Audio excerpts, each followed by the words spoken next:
It's been 31 years since Anita Hill testified before the Senate Judiciary Committee, marking a sea change in the nation's view of sexual harassment.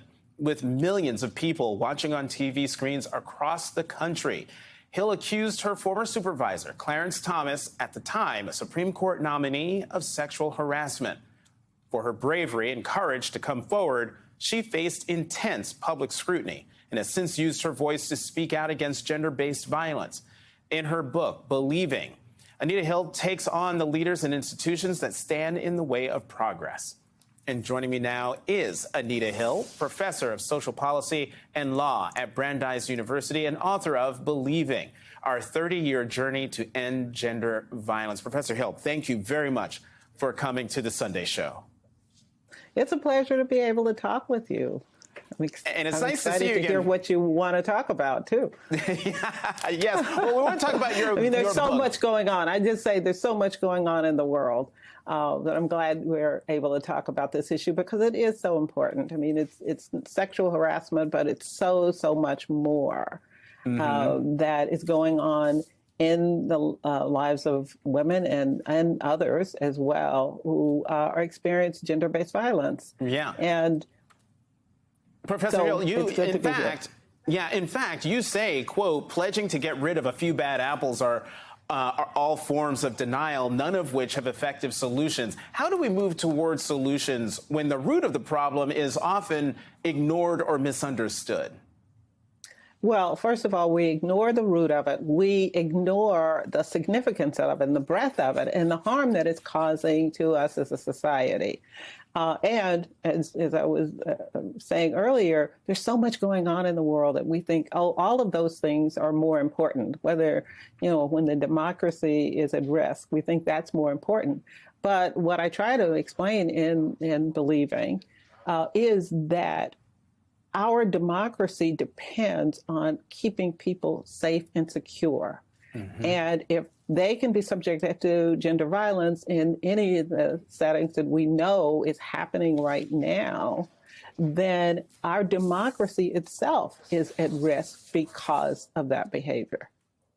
Professor Hill, the midterms are a little more than 3 weeks away. Abortion is on the ballot. We've already seen Senator Lindsey Graham propose a national abortion ban. Could you speak to how limited access to abortion can profoundly affect gender harassment and violence?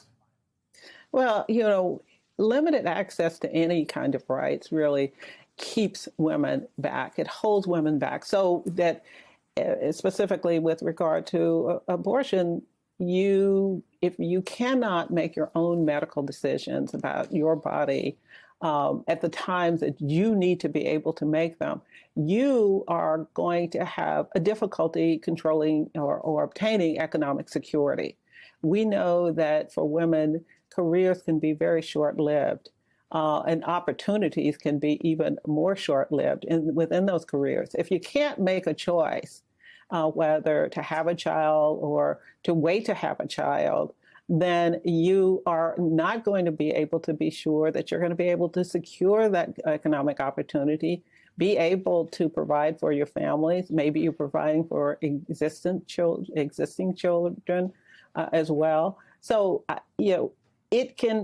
any kind of vulnerability will then put you at greater risk for harassment and other kinds of ways that you can be discriminated against in the workplace.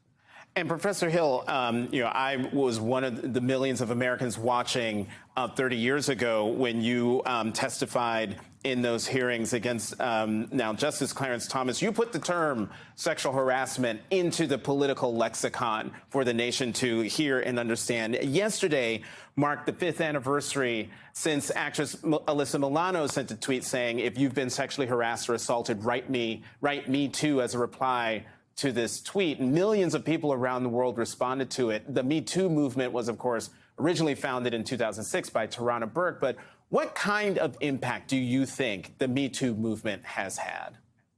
Well, I think they've really raised public awareness, and they've put to put the truth out there about our experiences in a very, very important way. And people listen, they believe.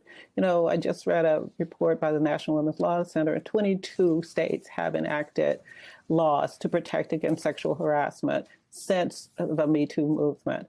But there is more going on and more needs to happen. We need to, in fact, do more than enact laws. We need for leaders in our businesses, as well as in our military, as well as in our churches, to stand up against this and realize that the behavior that we once thought was just normal and regular and routine and, you know, was inevitable is no longer inevitable. We should never be thinking of it, and we should be using our resources to eliminate it. And it's going on around the country in many settings that I've had the chance to visit this past year. I've seen what can happen if individuals act, if communities act, if workers stand up against it in their workplaces in support of victims.